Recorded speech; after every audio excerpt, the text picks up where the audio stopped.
আগে কাছে শেষ হোক মাত্র আমাদের ডিরেক্টর শৌখিন ও তো বললো যে মাত্র 30% হলো, এখনও 70% কাজ বাকি, তো অর্ধেকও আমরা পার হইনি। তো এখনই প্রত্যাশা করাটা আসলে ভুল হবে, কারণ শেষ করার পরে একটা যতটুকু কাজ হয়েছে ভালো হয়েছে এতটুকু জানি, তো পুরোটা শেষ করার পরে আসলে তখন আশার প্রত্যাশা সব কিছু আসবে। তো আমার জন্য সবসময় দর্শকদের একটা মায়া কাজ করে, তো এবারও কাজ করবে আমি জানি, এবার আর বেশি কাজ করার কথা। I hope so. তো আই হোপ আমার জন্য দর্শকরা ওই মায়ের জায়গাটা রাখবেন, ইনফ্যাক্ট নিহার জন্য যত ভালো কাজের সংখ্যা এবং দর্শকরা যখন ভালোবাসাটা দিতে থাকেন তত টেনশন আমাদের বাড়তে থাকে, কারণ বারবার মনে হয় যে এরপরে নেক্সট তাদের প্রত্যাশাটা আসলে পূরণ করতে পারবো কিনা, তো ওই টেনশনের মধ্যে এখন আছি। তো পুরোটা শেষ হোক, তারপরে দর্শকদেরকে দেখাই, ওনারা ভালো মন্দ কিছু একটা বলুক, দেন হচ্ছে মানে সিনা টান করে তখন সামনে এসে থ্যাংক ইউ কিছু একটা বলবো।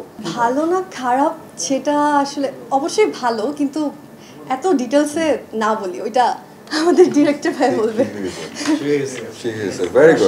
ভয় লাগে বলতে এটা তো আমার শুরুর কাজেও ভয় লেগেছে প্রথম দিন শুটে, সেকেন্ড কাজেও প্রথম দিন কাজে ভয় লেগেছে, এই কাজেও প্রথম দিন কাজে আমার ভয় লেগেছে। বাট যখন সেটে আসি ভাইয়া সব কিছু ইজি করে দেয়, ভয় লাগে না আসলে ওরকম।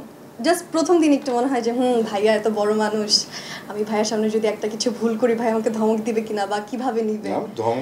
না না না, এটা তো আসলে আমার মানে আমার ধারণা থেকে আমি বলি যে আমার কাছে মনে হয় একটু ভয় লাগে।